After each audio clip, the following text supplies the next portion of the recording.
Hi hello welcome back to my YouTube channel. ഇന്ന് ഞാൻ വന്നിരിക്കുന്നത് കുറച്ച് ടിപ്സ് ആയിട്ടാണ്. അതായത് നമ്മളൊരു കണ്ണട എടുക്കുമ്പോൾ ഏത് ടൈപ്പ് ലെൻസസ് യൂസ് ചെയ്യണം എന്നതിനെ പറ്റിയിട്ട് ഒരു ചെറിയൊരു വീഡിയോ ആയിട്ടാണ് വന്നിരിക്കുന്നത്. അതിനു മുന്നേ നിങ്ങൾ എൻ്റെ ചാനൽ ആദ്യമായിട്ടാണ് കാണുന്നതെങ്കിൽ ഒന്ന് സബ്സ്ക്രൈബ് ചെയ്ത് സപ്പോർട്ട് ചെയ്യണം. നിങ്ങളുടെ ഫ്രണ്ട്സിനും റിലേറ്റീവ്സിനും ഒക്കെ ഒന്ന് ഷെയർ ചെയ്തെടുക്കുക. അപ്പോൾ ഇന്ന് നമുക്ക് വീഡിയോയിലേക്ക് പോവാം. വീഡിയോ എന്ന് പറയുന്നത് കുറച്ച് ടിപ്സാണ്. നമ്മൾ കണ്ണട എടുക്കുമ്പോൾ ഏത് ടൈപ്പ് ലെൻസസ് എടുക്കണമെന്ന് ഞാൻ നിങ്ങളെ സഹായിക്കാം. അപ്പം നമുക്ക് വീഡിയോയിലേക്ക് പോവാം. നിങ്ങൾക്ക് ക്ലിയർ വിഷനാണ് വേണ്ടതെങ്കിൽ ആൻറ്റി റിഫ്ലക്ഷൻ കോട്ട് തന്നെ നിങ്ങളുടെ കണ്ണടയിൽ ആഡ് ചെയ്യുക. അതുപോലെ നിങ്ങൾ ഡിജിറ്റൽ ഡിവൈസസിൽ കൂടുതൽ നേരം യൂസ് ചെയ്യുന്നവരാണെങ്കിൽ ബ്ലൂ കട്ട് പ്രൊട്ടക്ഷൻ ആഡ് ചെയ്യുക. നിങ്ങൾ റെഫ്യൂസ് ചെയ്യുന്നവരാണെങ്കിൽ സ്ക്രാച്ച് റെസിസ്റ്റൻസ് തന്നെ ആഡ് ചെയ്യണം.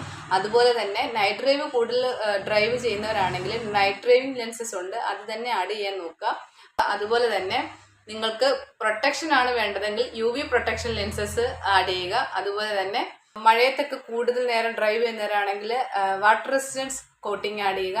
അപ്പോൾ എൻ്റെ ചാനൽ നിങ്ങൾക്ക് യൂസ്ഫുൾ ആയെങ്കിൽ ലൈക്ക് ചെയ്യുക, ഷെയർ ചെയ്യുക, സബ്സ്ക്രൈബ് ചെയ്യുക, സപ്പോർട്ട് ചെയ്യുക. അപ്പോൾ ഞാൻ ഇനിയും ഇതുപോലെയുള്ള സ്പെക്സ് ആൻഡ് ടിപ്സുമായിട്ട് ഇനിയും വരുന്നതായിരിക്കും. കണ്ണിൻ്റെ മറ്റ് രോഗങ്ങളുമായിട്ടും ഇനിയും വരുന്നതായിരിക്കും. അപ്പോൾ അതുവരേക്കും എല്ലാവർക്കും ബൈ.